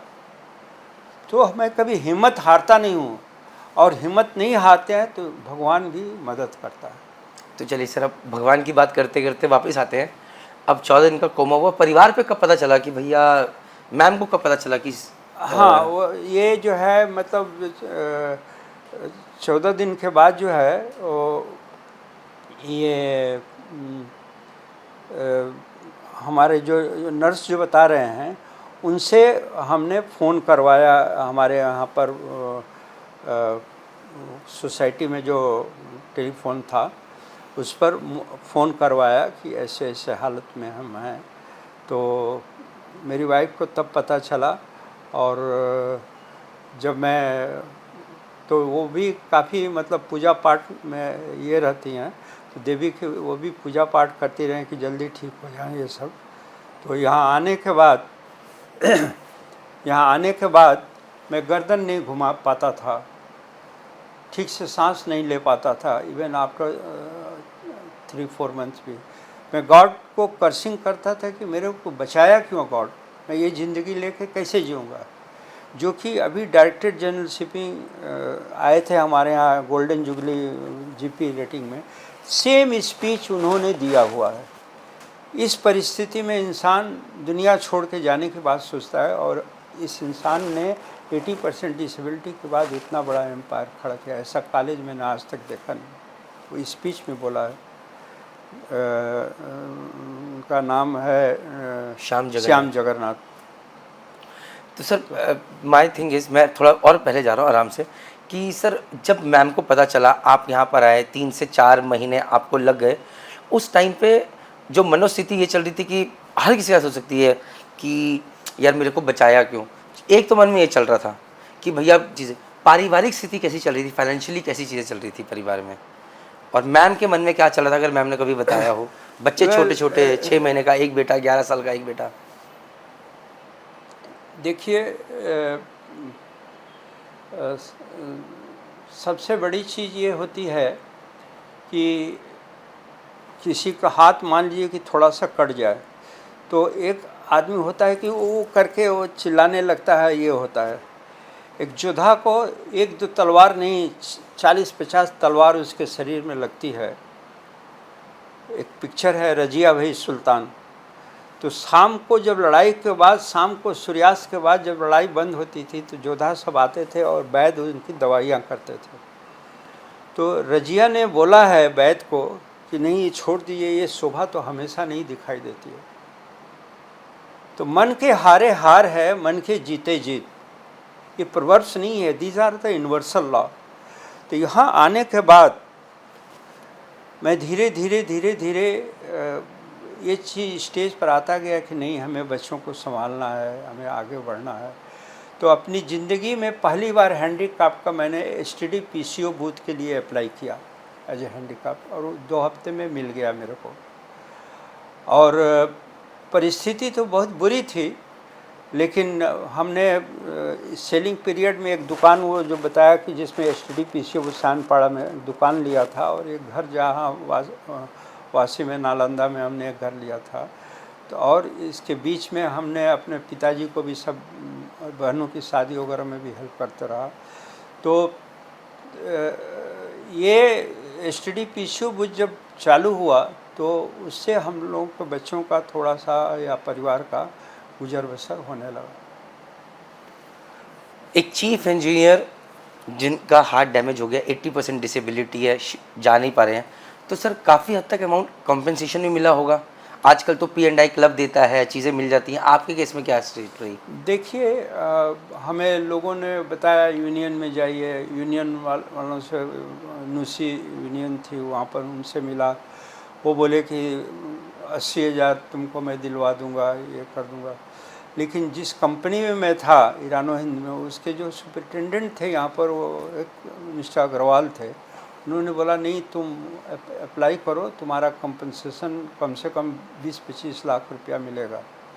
तो मैं स्ट्रगल करके 3-4 साल तक उनके थ्रू हेल्प भी करते रहे और उनके थ्रू बात करते रहा कंपनी में, ये चीज़ करते।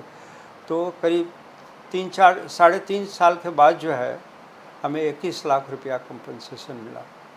तो सर अब ऐसे केस के अंदर भाई आप लोग, एक नॉर्मल आदमी क्या करता है? एक नॉर्मल आदमी सोचता है कि यार अब मेरा हाथ काम नहीं कर रहा है, मेरे 2 बच्चे हैं और अब ये जो 21 लाख रुपये मिले मैं इन बच्चों की एजुकेशन के लिए रख देता हूँ और ये FD कर देता हूँ और इससे जो ब्याज आएगा इससे मैं घर चला लूँगा। SDPCO से STDPCO से काम चल रहा है। मैक्सिमम लोग यही सोचेंगे भाई, मैं भी होता, भगवान सब ठीक रखे, शायद ऐसा कुछ सोचता, क्योंकि आदमी ऐसे केस में आके डिफेंसिव हो जाता है। और सर खासकर अगर ऐसा हादसा हो जाए कि जिसके अंदर जान जाने वाली हो, तो आदमी सोचता है यार ये तो कुछ भी हो सकता है कभी भी। तो सर उस टाइम पे 2 बच्चे, परिवार और 21 लाख रुपए, अब आपने FD नहीं करी, क्यों नहीं करी ये झगड़ा करूंगा मैं आपसे, और आपने क्या किया वो बताइए। वेल देखिए हर जगह लिखा रहता है, जहाज़ पर भी, रोड पर भी, कि सेफ्टी फर्स्ट। वो सेफ्टी फर्स्ट को अगर आदमी अवॉइड करता है तो एक्सीडेंट होता है, जो कि मैंने वो गलती किया कि सेफ्टी फर्स्ट को अवॉइड करके। वो 4th इंजीनियर ने मेरे को हिंट दिया था कि सर पानी कभी कभी वेव आ जा रहा है शिप के ऊपर, तो जिसे बताया कि एग्रेसिव नहीं चलो, फिर वो कनाडा पहुंच जाएंगे तो फिर वो जल्दी तेल नहीं ट्रांसफ़र होगा क्योंकि वो ठंडा हो जाएगा, ये होगा सब इसमें। तो सेफ्टी फर्स्ट मैंने जो इग्नोर किया, ये मेरे दिमाग में ये आ गया कि मैंने जो गलती की, ये उस ज़माने में केवल 10-12 इंस्टीट्यूट ऑल ओवर इंडिया में थे, जल्दी कोर्स करने को नहीं मिलता था, 2-2, 3-3 महीने वेटिंग लिस्ट होती थी, specially fire fighting, PSC-RB course का ये सब।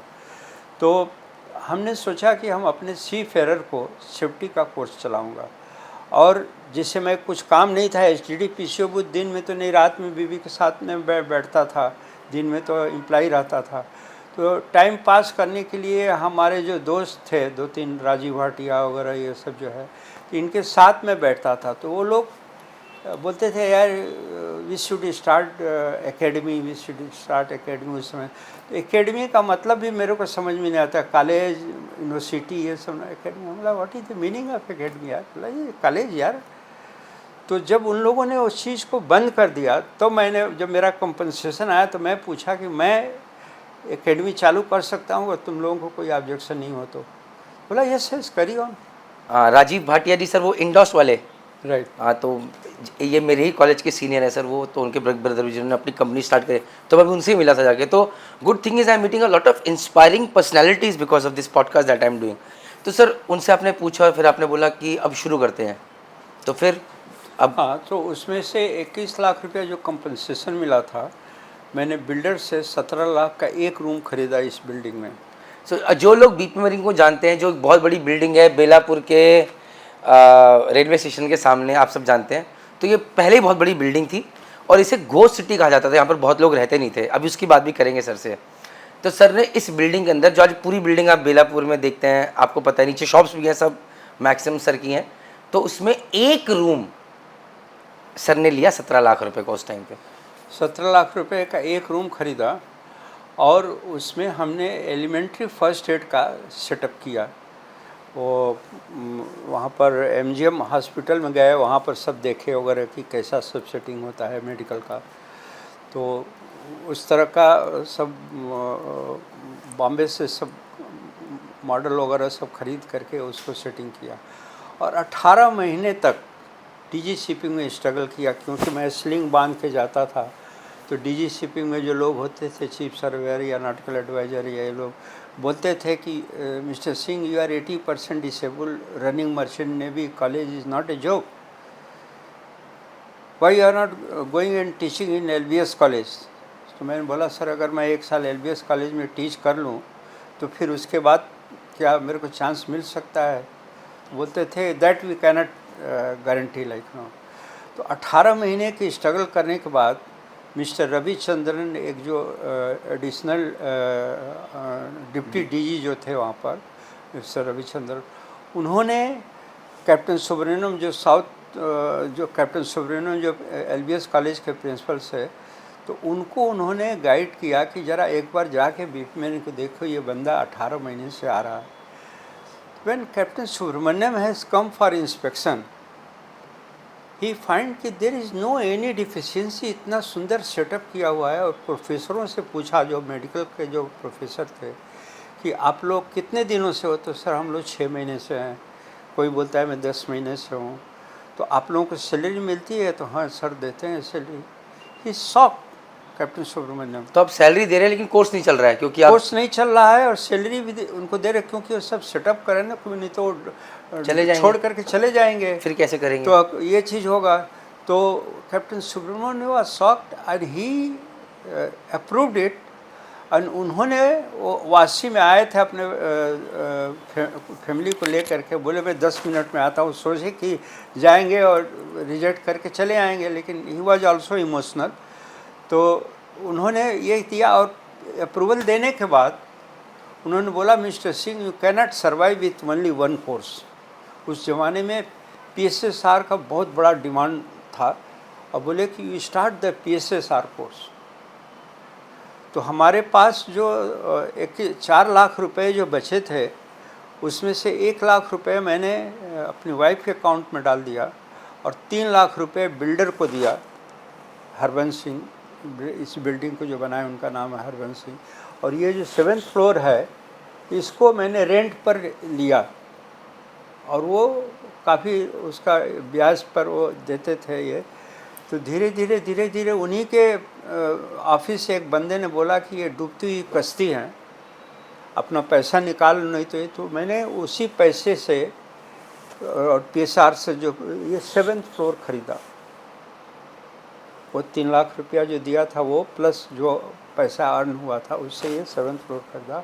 और वो PSSR का double batch with double shift 4 course का ये हुआ। और ये उस ज़माने में एक प्रवर्ब था कि BP मेरिन चेयरमैन का शेयर ही नहीं है, दैट वाज फैक्ट। सो ये रूम को, जिसमें हम ये इंटरव्यू दे रहे हैं, इस रूम को मैंने चेयरमैन का रूम बनाया, और इसमें फंक्शन वर्क किया, जो हमारे प्रोफेसर थे, ये सब जो चीज़ें। तो आफ्टर 4-5 ईयर्स हमने मतलब चेयरमैन का चेयर बनाया यहाँ पर। सर चेयरमैन, मैं भी अपनी टीम से कहता हूँ, मेरी टीम अगर देख रही है, कि चेयरमैन के लिए ज़रूरी नहीं है कि चेयर से चेयरमैन बनता है। चेयरमैन मुझे लगता है कि व्यक्तित्व है सर, अगर उसमें लीडरशिप क्वालिटीज़ है तो कहीं भी बैठा है वो चेयरमैन है। और अगर चेयर पे बैठ के चेयरमैन बनना है तो उसकी कोई वैल्यू नहीं है। तो सर कई बार मैं भी अपनी अकेडमी जाता हूँ, तो सर मैं अपनी एक्टिवा से जाता हूँ, मेरे पास ऐसा नहीं गाड़ी है, ड्राइवर है, बट मुझे को, और सर कपड़े मेरे नॉर्मल रहते हैं। अब लोग पहचानते हैं because of this videos, but मुझे लगता है कि व्यक्तित्व सिर्फ कपड़ों से नहीं, आप कैसे बात कर रहे हैं लोगों से, और अगर आप उनकी प्रॉब्लम सॉल्व कर रहे हैं, वो मैटर बहुत करता है। बट सर अभी कहानी मेरी नहीं, आपकी है। मेरे दिमाग में 2 सवाल हैं, दोनों सवाल मैं बोल दे रहा हूँ, आप एक-एक करके आंसर देगा। पहला सवाल, घर पे उस टाइम आपके पिताजी जीवित थे जब आपके पास 21 लाख रुपए था? हाँ। उनको तो पिताजी का क्या रोल था? वो क्या बोले, बेटा जो करो सही करो, बोले कि पैसे FD में डाल दो? पिताजी यहाँ पर आए थे और हमें देखने के लिए आए थे, हमारे घर पर जो है आए थे, और काफ़ी दिनों तक रहे। डॉक्टर के पास हम जहाँ जाते थे साथ में, वहाँ पर भी जाते थे, बहुत दुखी थे। और उन्होंने ये चीज़ को बोला कि बेटा, बचपन से ही मेरे को बहुत मतलब सोचे थे कि ये बहुत कुछ करेगा। तो उन्होंने मेरे को याद दिलाया कि बेटा, मैंने तुमसे वो एक कहावत है ना कि एक गाना है कि मेरा नाम करेगा रोशन जग में मेरा लाल दुलारा। तो वो उस चीज़ को उन्होंने मेरे को रिमाइंड कराया। और उसके बाद मेरे को अंदर जो आत्मा में जो जागृति हुई और जो बल प्राप्त हुआ, तो उससे ये लगा कि मेरे को पिताजी का नाम रोशन करना है। और एक के बाद एक, मतलब ये फ्लोर लेने के बाद 4th फ्लोर में जो एक रूम लिया था, तो उसके बाद 4th फ्लोर का लेना चालू किया। और धीरे धीरे ये पूरी बिल्डिंग, ऑलमोस्ट 95% बिल्डिंग, ये एक इंडिविजुअल लोगों से ख़रीदा मैंने। और एक के बाद एक कोर्स आते गए। और सबसे बड़ी चीज़ है, हमारे हिंदुस्तान में एक परंपरा है कि जो व्यक्ति जितना आगे बढ़ता है, जितना तेज़ी से बढ़ता है, उसके पांव पकड़ के खींचने के लिए बहुत सारे लोग दौड़ते हैं। तो आई हैव फेस कि this is real in true history of the things, जो कि हमारे साथ में दुर्घटनाएं घटी है। और हमने कभी हिम्मत नहीं हारा है।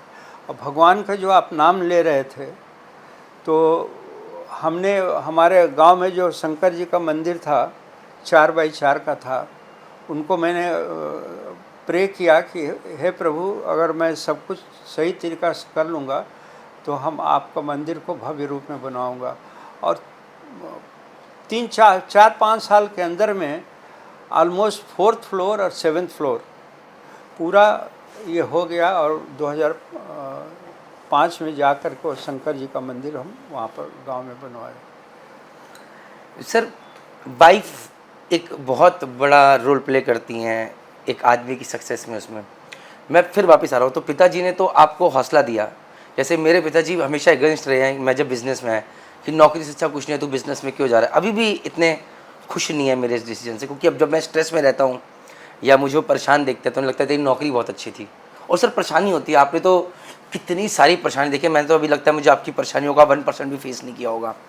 सर, वाइफ का क्या रोल रहा, मतलब इन द सेंस कि जब वो पैसे आए तो वाइफ ने कभी नहीं बोला जी इसे बचा लो, बच्चों के रख लो, देखो वो प्रताप जो है 6 महीने का है, वो उसकी पढ़ाई करवानी है, प्रकाश की पढ़ाई करानी है, ऐसा कुछ कभी नहीं बोला मैम ने?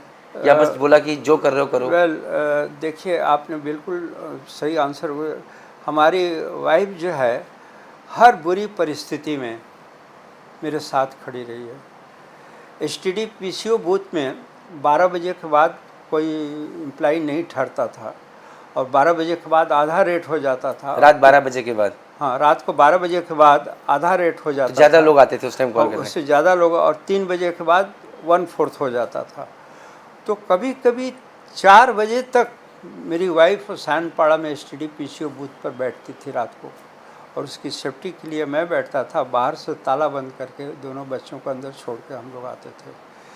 तो ये जो चीज़ है वाइफ का, जहाँ तक आप बता रहे हैं, वो केवल जब 4th फ्लोर और 7th फ्लोर तक जब हो गया, तो उन्होंने एक बार ही खाली बोला था कि ये इतना बड़ा बिल्डिंग में इतना एरिया हो गया, अब रहने दीजिए जितना चल रहा है। लेकिन मैंने ये चीज़ को अनुभव किया था कि ये रियल इस्टेट जो है, जब मैं 75 में जब हम कप परेड में आए थे, तो उस समय वहाँ का रेट जो है 30,000 था। और 84 में शिपिंग कॉर्पोरेशन के ऑफिस में जब गए तो पता करने गए तो पता चला कि वहाँ का रेट जो है वो 80,000 रुपये स्क्वायर फुट हो गया। मैंने 10 साल में ऑलमोस्ट 3 गुना के आसपास बढ़ गया है। तो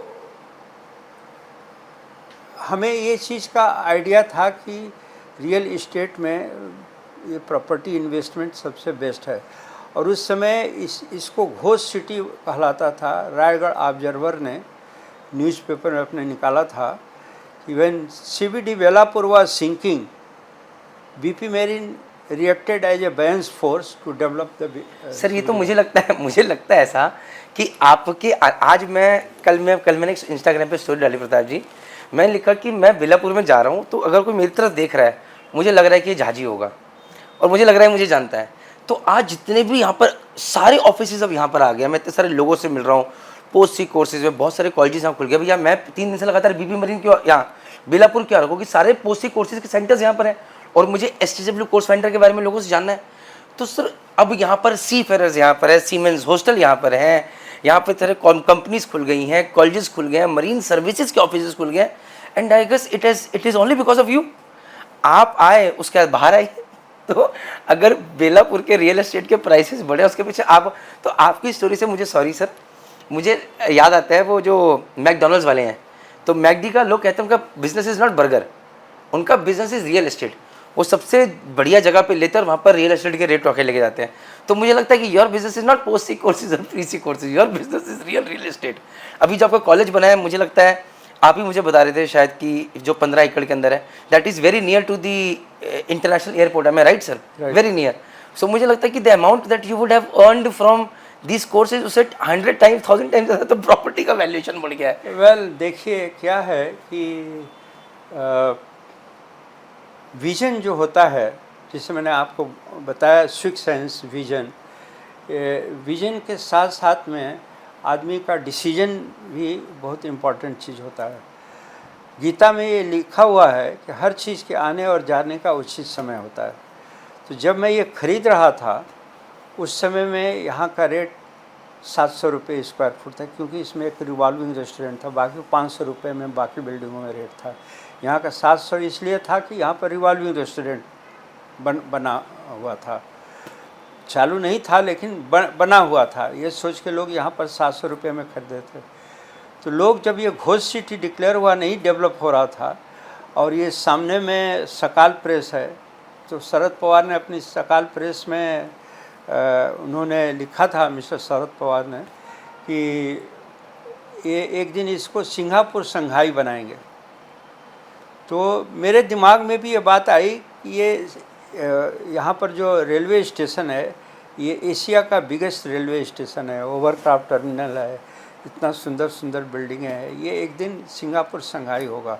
तो हम तो वर्ल्ड वाइज घूमे हुए थे, सिंगापुर संघाई कैसा दिखता है, कैसा वहाँ का सेटअप है, क्या है, उस तरह का सेटअप मैंने अपनी बीपी मेरिन में बिल्कुल एग्जैक्टिव ऐसे ही किया है।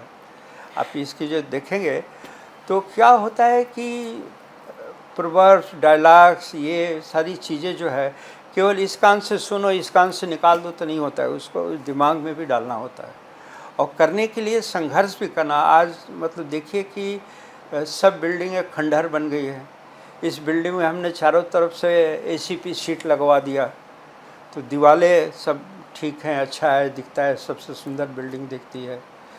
गेट पर हम जापान गए थे तो वहाँ पर फाउंटेन देखा, तो उस तरह का फाउंटेन हमने यहाँ पर ये कर दिया। अमेरिका गए थे वाइट हाउस में, वहाँ पर जो सुंदर चीज़ें देखी, मतलब शौकीन भी हैं। हाँ, तो हमें वर्ल्ड में जो बेस्ट चीज़ें दिखने को मिलती है, I want it should be in the BP marine academy. सबसे ज़्यादा शौक आपको गाड़ियों का शौक है, घरों का शौक, घर का शौक है कि बड़े बड़े मेरे बंगले, आपको किस चीज़ का शौक है?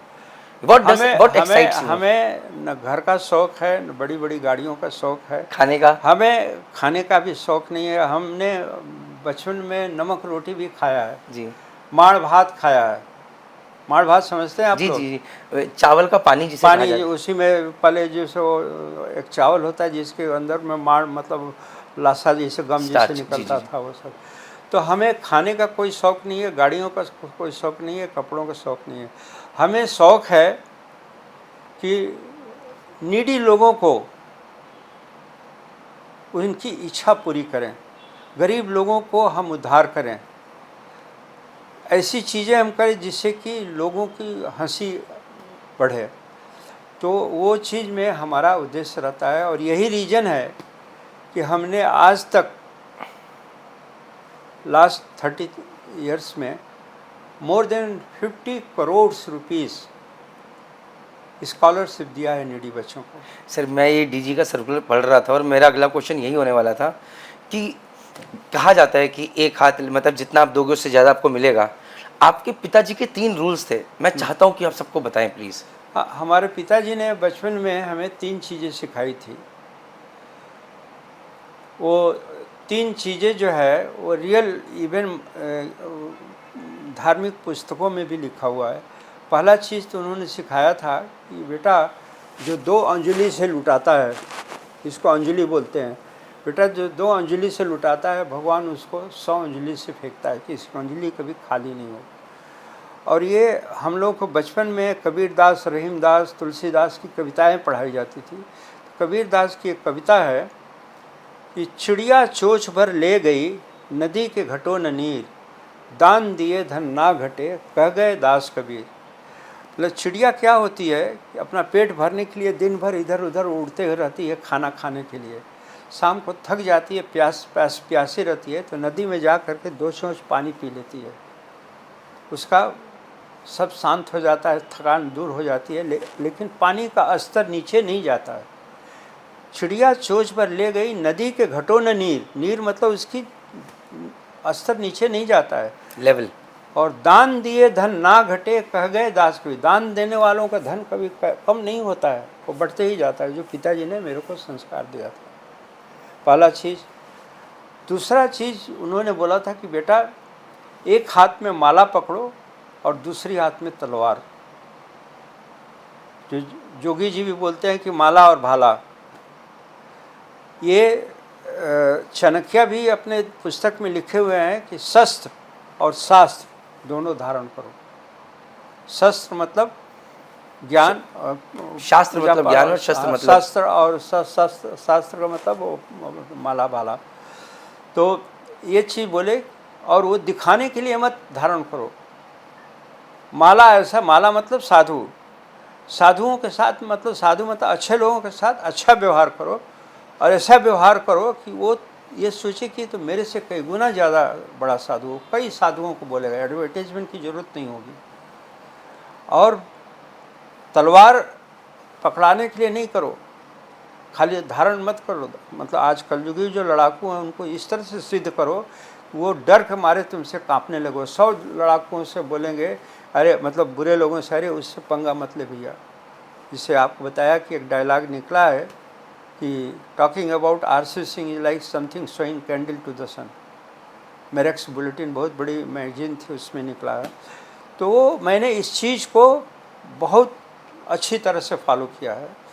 बुरे लोगों के साथ इतना बुरा व्यवहार किया हूँ कि कोई कल्पना भी नहीं कर सकता है। सर मेरे से वो भी नहीं होता। और अच्छे लोगों के साथ इतना अच्छा व्यवहार किया हूँ कि कोई कल्पना भी नहीं। अच्छा, एक किसी का नाम नहीं लेते हुए अगर आप इंसिडेंट ना बताना चाहे, क्योंकि सर ये मेरे अंदर शायद एक, मतलब मैं शस्त्र तो पकड़ लेता हूँ, शस्त्र नहीं, शास्त्र पकड़ लेता हूँ, शस्त्र नहीं पकड़े जाते हैं।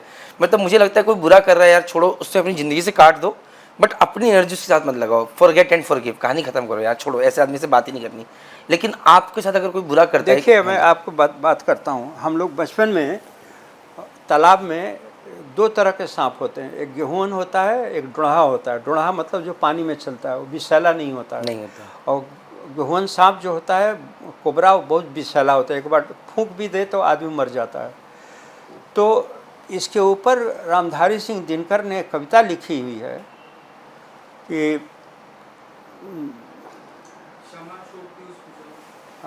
क्षमा शोभती उस भुजंग को जिसके अंदर गरल हो, उसका क्या जो दंतहीन हो, विषहीन हो, विनीत सरल हो। मतलब डुढ़ा सांप जो है वो दंतहीन है, विनीत है, उसके अंदर कोई सीधा साधा है, और वो इंसान, तो हम लोग उसको पकड़ करके और उसको पटक के मारते थे ऐसे, जब पानी कम हो जाता था। और गेहून सांप जो है वो 1 फीट का भी है, ऐसा खड़ा हो जाता, आदमी डर के मारे भाग जाता था। समझ रहे हैं? तो ये चीज़ जो आपने बोला, ये मतलब इतना विषैला बनी है बुरे लोगों के लिए, वो देख करके डर के लोग भागें। अगर सीधा बनेंगे तो डोढ़ा सांप वाली हालत होगी, हर आदमी मारे। मैं आपका लॉजिक समझ गया। मतलब मैं हमेशा मानता हूँ, मैं अपनी टीम को कहता हूँ, इतने तेज बनो कि कोई तुम्हारा बेवकूफ़ ना बना सके, इतने तेज मत बनो कि तुम लोगों को बेवकूफ़ बनाओ। आई होप सर ये दोनों चीज़ें सेम नहीं। इतने तेज बनो कि लोगों को बेवकूफ़ बनाओ, ये चीज़ नहीं, मैं कह रहा हूँ इतने तेज बनो कि कोई तुम्हें बेवकूफ़ ना बना सके, लेकिन इतने तेज मत बन जाओ कि तुम लोगों को बेवकूफ़ बनाना शुरू कर दो। नहीं, लोगों को बेवकूफ़ बनाना वो तब होगा जबकि वो माला और भाला नहीं पकड़ेगा। अगर माला भाला पकड़ा हुआ है और उसके दिमाग में है कि मैं दिखाने के लिए नहीं, अच्छे लोगों के साथ अच्छा व्यवहार करूंगा, बुरे के साथ में बुरा व्यवहार करूंगा, तो आप उसको बेवकूफ़ बनाएंगे। कहावत है ना, साम दाम दंड भेद, ये चारों चीज़ में अगर महारत हासिल कर ले, साम दाम दंड और भेद, अगर ये चारों चीज़ों में महारत हासिल कर ले तो सारा संसार आपकी मुट्ठी में रहेगा। सर अब तो दूसरों को बेवकूफ़ वही आदमी बना सकता है जो माला और भाला नहीं पकड़ा हो। मैं समझ गया। सर अब ये बताइए मुझे, आज आपके पास कॉलेज है, आज आपके पास एक कोर्स का, पोस्टी कोर्सेज का सबसे बड़ा सलाह, आपने अपना ही नहीं आसपास के एरिया को पूरा का पूरा डेवलप कर दिया कि पूरे बेलापुर में आज इतने सारे सेंटर्स खुले हुए, चीज़ें हैं। सर माय क्वेश्चन इज़ कि अब एट दिस एज अब आप क्या करना चाहते हैं, मतलब अब आपके दिमाग में क्या रहता है? देखिए, हर चीज़ का जो अंत होता है, कोई चीज़ का जो अंत होता है उसी तरह से अगर कोई डॉन बना है, कितना भी पैसा कमा ले, अरबों खरबों संपत्ति कमा ले, उसकी मृत्यु जो है वो हमेशा रिवॉल्वर गोली से ही होने वाली है, माला या तलवार से या चाकू से ही है। तो जो आदमी जो चीज़ को फॉलो करता है उसका अंत उसी तरह से होता है, चाहे वो किसी भी परिस्थिति में हो। अगर आदमी साधु है तो उसकी मृत्यु कोई मंदिर में पूजा पाठ करते हुए ही उसकी अंत होगा। आप समझ रहे हैं ना जी।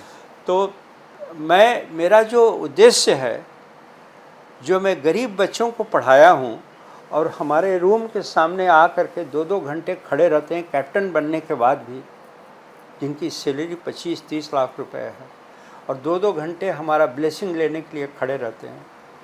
तो जब वो आते हैं और पाँव छूते हैं, बोलते हैं सर मैं 2003 का जीपी रेटिंग किया हूँ, आपने मेरे को 90% कंसेशन दिया था, मेरे पिताजी हैंडीकैप थे, वो पाँव नहीं था और भंगार बिक्री करते थे।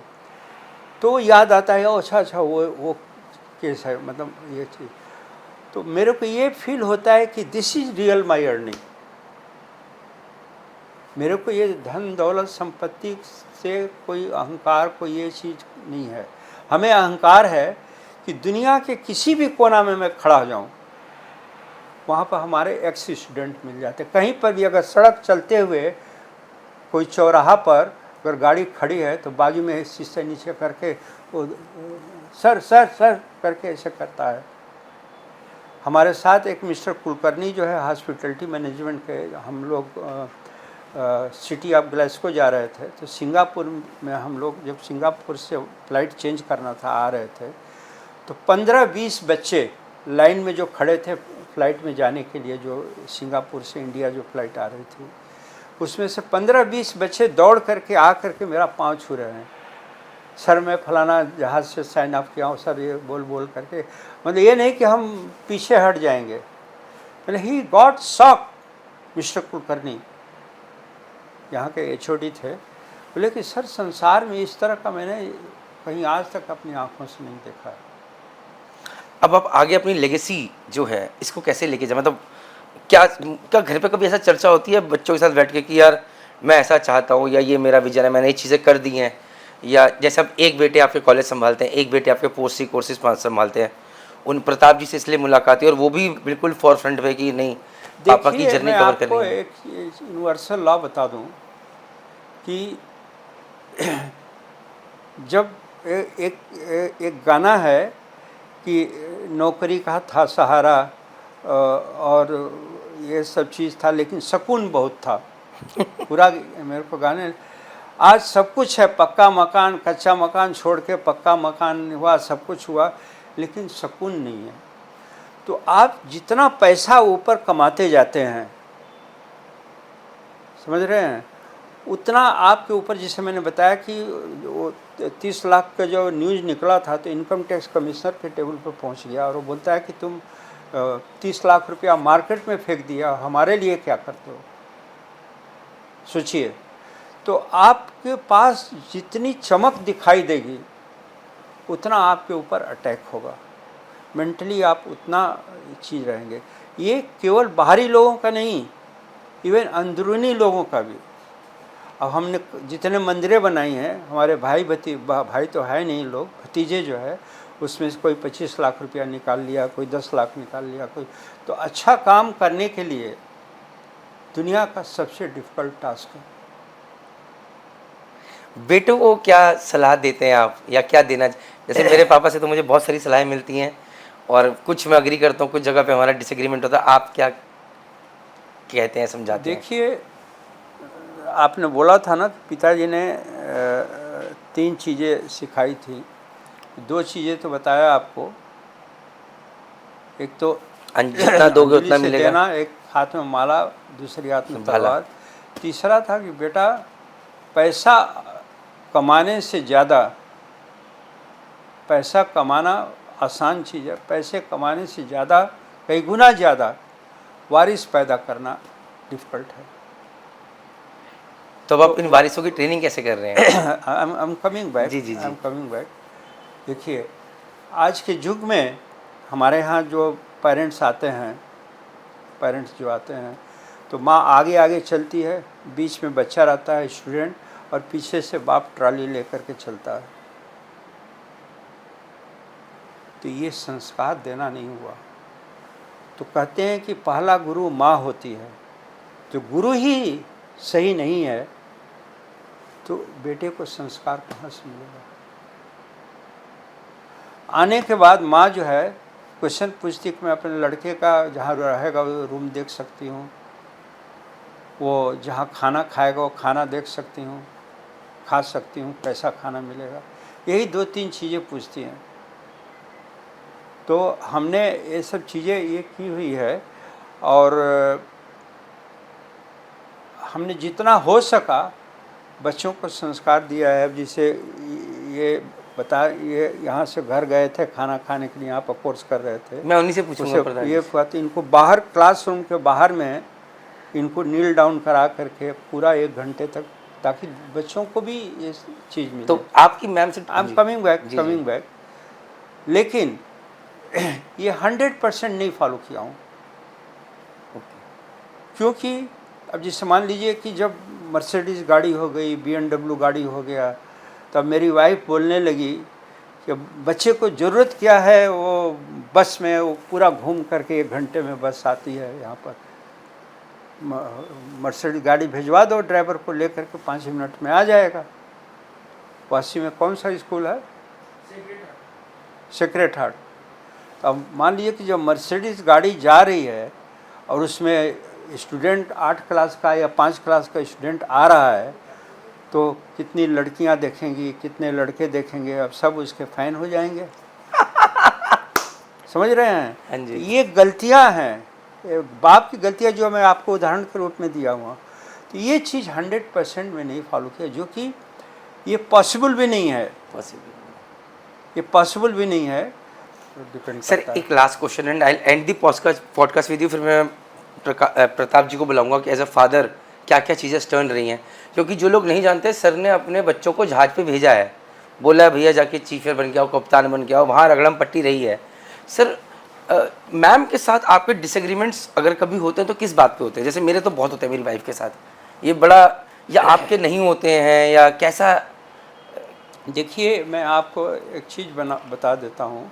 वो जो गाना है ना, वो जो एक पिक्चर का गाना है कि सुकून जो है वो सब यहाँ से मिलता है, जी, संतोष से मिलता है। ये संपत्ति एक ऐसी चीज़ है कि जैसे जैसे बढ़ती जाती है, वो इंसान जो है ना, वो उसके अंदर में डूबते जाता है। तरह तरह की उसकी चीज़ें होती जाती है। जैसे मान लीजिए कि अगर कोई लेडीज़ है, उसके पास अगर 1 लाख रुपया है, तो 1 लाख रुपये का उसकी थॉट रहेगी, वो पूजा पाठ। अगर उसको 1 करोड़ हो गया तो वो उसके अंदर ऑटोमेटिकली धीरे धीरे चीज़ ये होते जाता है। तो सबसे बड़ी चीज़ जो होती है संस्कार, और संस्कार जो है, मैं नहीं बोलता हूँ, बायोलॉजिकल टर्फ में जो होती है संस्कार जो होता है, जैसे एक बम्बू है, उसके काइन जिसको बोलते हैं ब्रांच, उसको काट दीजिए और उसको किधर भी बेंड करिए तो बेंड हो जाएगा, लेकिन अगर वो सूख जाएगा, उसको बेंड करेंगे तो वो टूट जाएगा। तो 5 साल के नीचे अगर जो बच्चे हैं उनको जो संस्कार दिया जाता है, उसी की ब्रांच शाखाएँ जो है वो आगे बढ़ती है और वो जाती हैं। 5 साल के बाद देते जाएंगे संस्कार, इधर से सुनेगा, इधर से निकाल देगा। तो चाहे बीवी हो, बच्चा हो, ये हो, बड़े होने के बाद जैसे जैसे जैसे जैसे संपत्ति आती है वैसे वैसे वैसे वैसे चीज़ें इंसान की, जो आदमी कमाया हुआ है, जो संघर्ष किया हुआ है, जो चीज़ को जानता है, माड़ भात खा करके, नमक रोटी खा करके अपनी ज़िंदगी को कुछ पार्ट गुजार रहा है, उसके लिए कोई बड़ी बात नहीं है। वो चीज़ जानता है कि ये पैसे की वैल्यू क्या है उसकी। आज जो है फॉर एग्जांपल मैं आपको बता रहा हूँ, कॉलेज में हम लोगों का कंपटीशन हुआ था, हम और एक और निरंजन दास उड़ीसा का था, 25-25 रोटी खा गए। कंपटीशन में कौन ज़्यादा रोटी खाता है, आटा ख़त्म हो गया जो वहाँ पर हॉस्टल में बना रहा है। तो बच्चों ने जो जिसको बोलते हैं ना, वो क्या जो ये लगाते हैं कि ये प्लेयर जीतेगा तो हम करेंगे, वो सट्टा उस तरह का गेम हुआ था कॉलेज में। तो गाना गा करके हम लोग उठे कि न तुम हारे न हम हारे, तुम्हारी भी जय जय हमारी भी जय जय। तो एक 25 रोटी खाते थे एक ज़माना में, और वो जो खुशी था, आज शाम को आधा रोटी खाते क्योंकि शुगर है, थोड़ी दाल लेते हैं, थोड़ी ये चीज़ करते हैं। तो सबसे बड़ा चीज़ होता है सुकून होता है, जो गाने में मैं रोज़ सुनता हूँ उसको। तो सुकून तभी मिलता है जबकि बेटे अच्छे हो, बीवी अच्छी हो, बहू अच्छी हो, सब चीज़ें अच्छी हों। आजकल सिस्टम जो है सब चीज़ बदलते जा रहा है जी। पहले कन्यादान करते थे लोग तो वहाँ पर पानी तक नहीं पीते थे बाप। आज तो तरह तरह के ब्रेन वॉश करते हैं लड़कियों का, वहाँ पर जा कर के सब चीज़ लूट लेने की चीज़ सोचते हैं जी। तो सिस्टम धीरे धीरे धीरे धीरे धीरे धीरे बदलते जा रहा है। और कहते हैं ना कि संसार को 4 युग में बांटा गया है।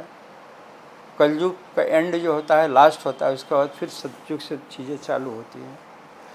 तो इस तरह से व्हाट आई मीन टू से कि पैसा कमाना बहुत बड़ी चीज़ नहीं है। जिसके पास नहीं है सर उससे पूछिए, हम बैठे हैं, बहुत सारे लोग नहीं, बैठे हैं। उससे अब आप पूछेंगे उस जगह तो पैसे की वैल्यू खाली बताएगा। हाँ जी। लेकिन वो जितना सुकून में है, कल का क्या प्रॉब्लम है आई नो, परसों की मेरी प्रॉब्लम क्या आई नो, लेकिन उसको कल की कोई प्रॉब्लम नहीं है।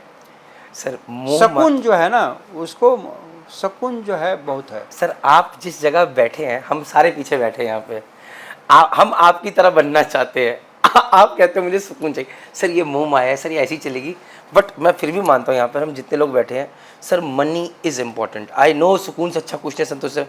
बट सर आज की दुनिया में पैसा बहुत इंपॉर्टेंट चीज़ है, जो कि आपने बहुत अच्छे लेवल पे बनाया है, नाम बनाया है, लोगों को अच्छा किया है।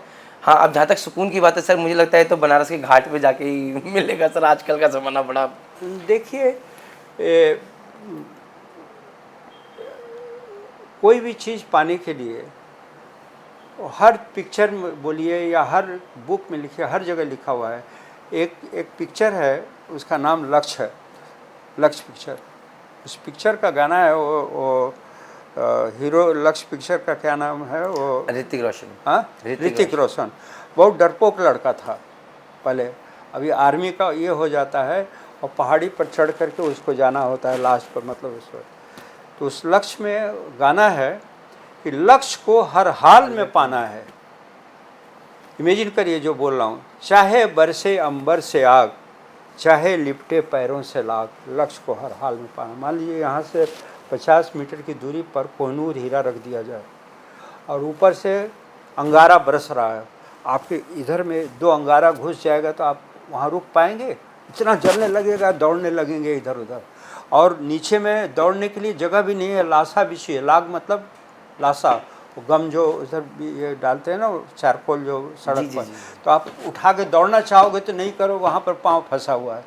लेकिन उस हाल में भी लक्ष्य को हर हाल में पाना है। फिर भी आपको भागना नहीं है, दौड़कर इधर नहीं हो, और अंगारा को सहते रहो, उसके अंदर जलते रहो और जा कर के लक्ष्य को पाओ, तभी लक्ष्य मिलती है। ये एक के साथ नहीं होता है, सभी के साथ होता है। अंगारा बरसता है, लक्ष्य होता है। मंजिल पाने के लिए वो बहुत संघर्ष करना पड़ता है। Guys I guess this was an inspirational talk with sir, और बहुत कुछ सीखने को मिला है। चलिए, सर को अभी सुकून के लक्ष्य की प्राप्ति करनी है और हमें पैसे के लक्ष्य की प्राप्ति करनी है। भाई जरूरी है, मानते हो कि नहीं मानते हो? जरूरी है, बहुत जरूरी है। हाँ जी सर। सुकून जो है, सुकून मेरे को, जैसे आपको बताया कि जब मेरे को ये लगता है कि एक भंगार बिक्री करने वाला का लड़का कैप्टन बन गया और 30 लाख रुपया महीना पा रहा है और यहाँ कुरला में 3 फ्लोर खरीदा है, अपने पिताजी को वीडियो बना के दिखाया था, तो वो मेरा रियल सुकून है। और आप इमेजिन नहीं करेंगे, ये रूम जो है, ये जो रूम है, यहाँ पर मैंने 50 करोड़ रुपया दिया हुआ है। तो ये रूम जो है, आप कोई मंदिर में चले जाइए, कोई मस्जिद में चले जाइए, आप हिंदू हैं, कोई मस्जिद में जाके बैठ जाइए टेक लगा के, आपको मन को शांति मिलेगी। आप बहुत बहुत दुखी हैं, शंकर जी के मंदिर में जा कर के टेक लगा के बैठ जाइए, आपको नींद आ जाएगी। क्यों जानते हैं? क्योंकि वहाँ पर पॉजिटिव एनर्जी का वास है। तो अगर जहाँ पर पॉजिटिव एनर्जी का वास है, वहाँ पर ऑटोमेटिकली भगवान प्रकट होते हैं। तो ये जो मेरा रूम है, इसमें मेरे माँ बाप को वहाँ पर फ़ोटो है। तो कोई भी मांगने आता है याचक के रूप में, तो कभी ना मैं नहीं करता, क्योंकि बचपन में ही इन्होंने मेरा नाम दानवीर कर्ण रख दिया था। और इस चीज़ को आज प्रूव करके इनको दिखाया हूँ कि आपका वचन सही मैं कर रहा हूँ। Sir I guess once in a lifetime story, and मैं बहुत अच्छा महसूस कर रहा हूँ यहाँ पर बैठ के। And I guess this is something that we all had to know and understand. And sir last में कुछ आप सी फेरर्स को, लगभग कितने 10 लाख के आसपास सी फेरर्स? वही मैं मतलब प्री सी और पोस्ट दोनों मिला के 10 लाख सी फेरर अटेंड किए हैं, तो जो वर्ल्ड रिकॉर्ड है। इनको क्या कहना चाहेंगे आप क्या मैसेज देना चाहेंगे कैमरा में देख के सर अपने बच्चों को? अपने बच्चों को हम ये कहना चाहेंगे कि जो भी बच्चे फॉरेन में पैसा कमाते हैं, उनको इनकम टैक्स फ्री है, इसलिए होता है कि वो फॉरेन करेंसी इंडिया में ला रहे हैं। तो हमारे यहाँ जो क्वालिटी है, क्वालिटी बहुत है, लेकिन बहुत सारे बच्चे ऐसे भी हैं, बहुत सारे बच्चे नहीं, 5% बच्चे ऐसे भी हैं जो कि क्वालिटी को फॉलो नहीं करते हैं। और उन 5% बच्चों के चलते 95% बच्चों का ज़िंदगी जो है बेकार ना होने पाए। तो उन 5% बच्चों को मैं ये शिक्षा देना चाहूँगा कि अगर आपको मर्चेंट नेवी अच्छा नहीं लगता है तो आप उसको छोड़ दो, लेकिन शिप पर जाने के बाद काम नहीं करेंगे, कैप्टन को धमकी देंगे या हमें उतार दो नहीं तो हम सुसाइड कर लेंगे, ये सब चीज़ें करके नहीं बर्बाद करें देश के, कंट्री को, ये सब चीज़ें। दूसरी चीज़ें हम ये बोलना चाहेंगे आप लोगों के मीडिया के थ्रू कि देखिए, जिससे मैं आपको बताया कि पैसा एक ऐसी चीज़ है जो आदमी को अहंकारिक बना देती है। तो हर यूनिवर्सिटी का एक लॉ है कि मैक्सिमम मेडिकल कॉलेज का फीस इतना होगा, मैक्सिमम इंजीनियरिंग कॉलेज का फीस इतना होगा। इसी तरह से मर्चेंट नेवी में भी, मर्चेंट नेवी कॉलेज को एक धंधा ना बनाएं, एजुकेशन का अड्डा बनाएं, स्टेज बनाएं।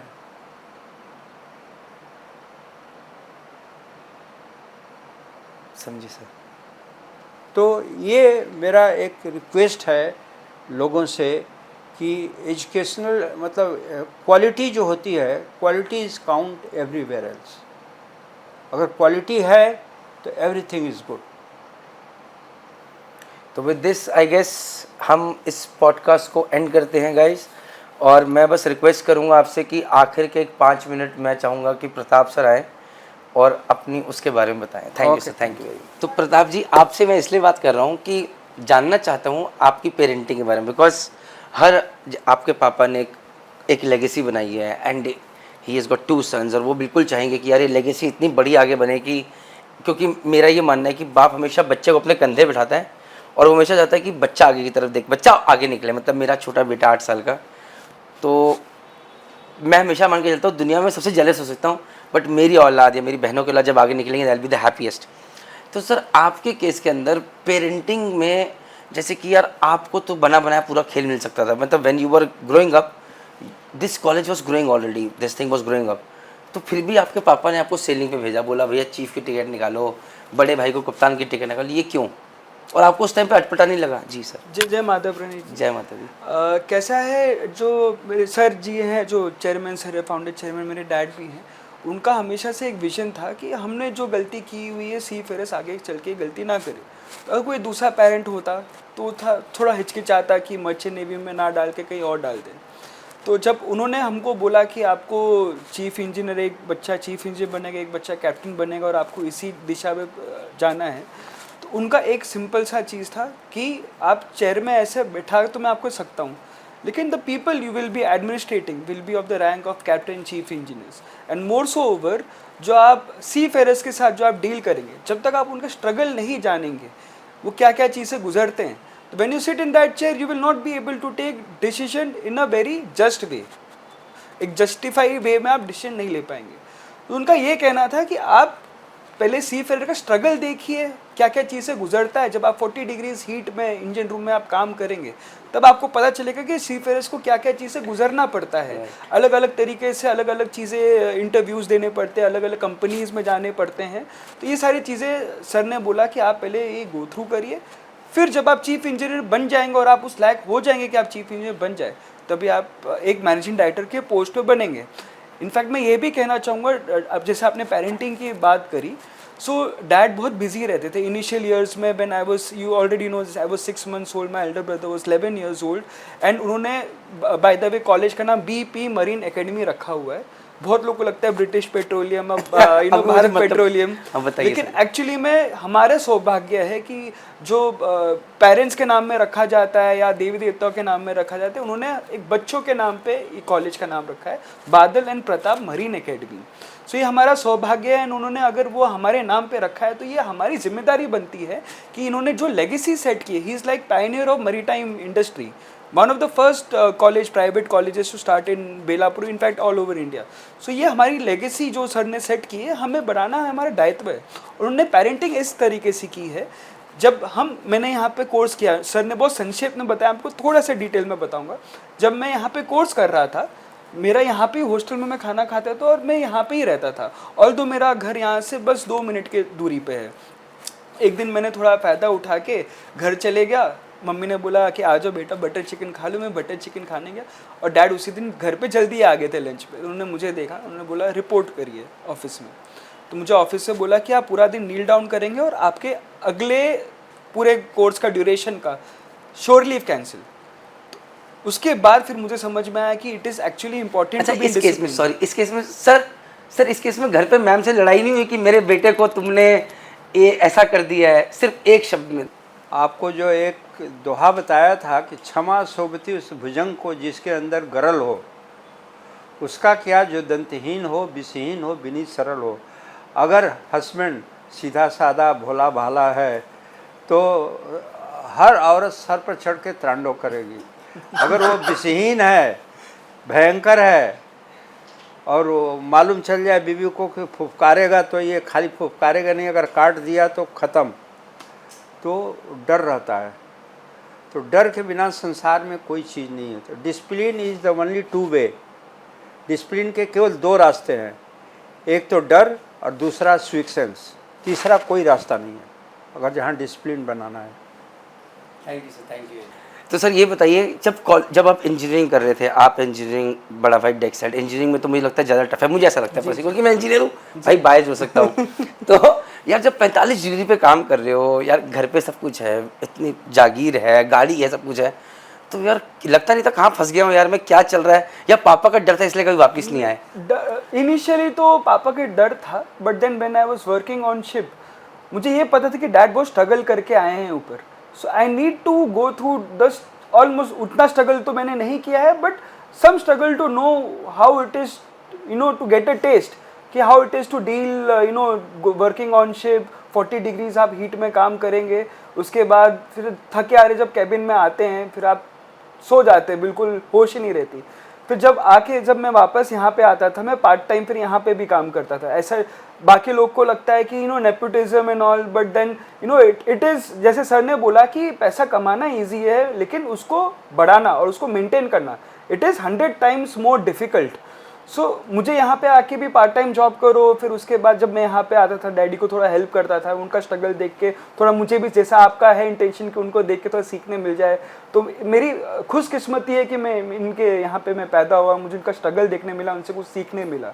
तो बस मेरा यही इंटेंशन था कि मैं स्ट्रगल करूँ, चीफ इंजीनियर बनूँ, and then you know what he is given to the society might be 5% of that if I give. मैं अपने आप को बहुत कुछ खुशकिस्मत मानूं। लास्ट क्वेश्चन है, आप यहाँ पर सर को सर बोलते हैं, घर पे पापा बोलते हैं या वहाँ भी सर का डेकोरम है? एक्चुअली डैड का ड्यूअल रोल है। मैं यहाँ पे डैड को डैड बोल ही नहीं पाता क्योंकि वो बॉस जैसे ही रहते हैं मेरे साथ, एकदम वैसे ही डिसिप्लिन मेंटेन करते हैं। इनफैक्ट अगर मेरे से भी कुछ गलती हो जाए मुझे भी स्टाफ के सामने वो बोल देते हैं। So for me he is a sir when he is in the premises, but at home he is like my dad. उनके साथ एक दोस्त की तरह कुछ भी बात करूँ वो सारी चीज़ मेरी सुनते हैं।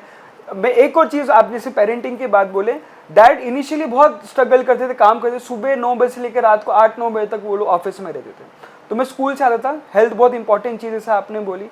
डैड का ये था कि आपको इंजन साइड में डालने के पहले see his vision, engine side में डालने के पहले you need to be physically strong. जैसे आप इंजीनियर, आपको समझ में आता होगा, इंजन साइड में आप फिजिकली वीक नहीं हो सकते क्योंकि आपको पंप्स मोटर्स वो सब उठाने पड़ते हैं।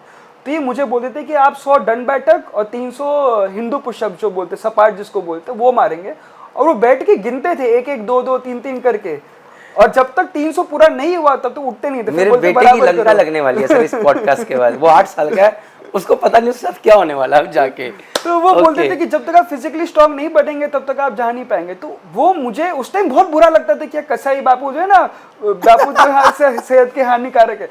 तो लेकिन तो आगे चल के मुझे पता चला कि जब उन्होंने मुझे इस लायक बनाया कि मैं एक फिजिकली स्ट्रांग हो पाऊँ, कि मैं इंजन रूम में काम कर पाऊँ, तो मुझे फिर उनके विजन समझ में आया कि is a very visionary man. एक बस लास्ट क्वेश्चन है क्योंकि मेरे लिए ज़रूरी है। तो जब एक आदमी जीरो से हीरो बनता है तो कहीं ना कहीं एक डोमिनेटिंग पावर, मैं उनके पॉडकास्ट समझ पाया जैसे जिस तरह से उन्होंने बोला है, so maybe he has a very dominating force. तो डोमिनेटिंग फोर्स में क्या होता है, कई बार ऑटोक्रेसी आती है कि यार जो मैं बोल रहा हूँ यही होगा फाइनल, बस कहानी खत्म है। सो इस केस में जब डिसएग्रीमेंट्स होते हैं तो क्या एक डेमोक्रेटिक होता है, जैसे कि प्रकाश जी ने कुछ बोला, प्रताप जी ने कुछ बोला, मतलब बादल भाई ने कुछ बोला, आपने कुछ बोला, मैम ने कुछ बोला, या what I am saying is correct, या तरीके से निकलती हैं चीज़ें? सर का क्या है, सर ने बहुत अर्थ से फर्स्ट तक आए, उनको एक एक चीज़ें पता है। सो ऑब्वियसली हम जब हम एक एकेडमिक डिसीजन लेते हैं, देयर इज अ बोर्ड जिसमें मैं हूँ, बादल सर हैं, डैड है, मेरी मम्मी है, हम लोग एक बैठ के डिसाइड करते हैं, बट लास्ट कॉल फिर सर का होता है। It is under our authority to give him suggestions, but then what he is the boss ultimately, and what boss says is always right. So ultimately जो decision वो लेते हैं वो होता है, but he is always open to suggestions, वो सुनते हैं, assess करते हैं, जो भी important academic decisions वो लेते हैं, वो जो day to day administration है वो मैं and बादल सर आपस में मिलके लेते हैं। और घर पे डिसीजन कौन लेता है फाइनल? वहाँ पर घर पे तो होम मिनिस्टर ही रहते हैं, तो वो तो रहते हैं। Okay, with this guys I guess see ये पॉडकास्ट मेरे लिए तो बहुत ज़रूरी था। अब मेरे बेटे वेदांत के भी दंड बैठक शुरू होने वाले हैं आपसे मिलने के बाद, एंड आई होप ये इस पॉडकास्ट के थ्रू अगर आप देखना चाहेंगे तो मैंने एक और किया था संजीव वकील सर के साथ, जो कि HIMT के ओनर है, उनके भी दोनों बेटे अब इसमें लगे पड़े हैं। So guys to be very honest, और भी मैं लोगों के साथ करूँगा, जस्ट आप अपने हीरोज़ खुद फिगर आउट कीजिए, आइडेंटिफाई कीजिए, बट इस चीज़ में एक ही जगह जिद्दी लगे रहिए कि मतलब सर की जर्नी में मतलब यार 80% डिसेबिलिटी हेल्थ में नहीं है अभी, और आप यार जिद्दी बने हुए कहाँ से कहाँ पहुँच जाते हैं, मतलब ऊपर वाले का हाथ चाहिए बट साथ में जिद बहुत चाहिए। विद दिस गाइस तुम लोग भी यार अब लगो साथ में, मैं भी लगता हूँ। जय हिंद, जय भारत, जय माता। Thank you sir, thank you once again.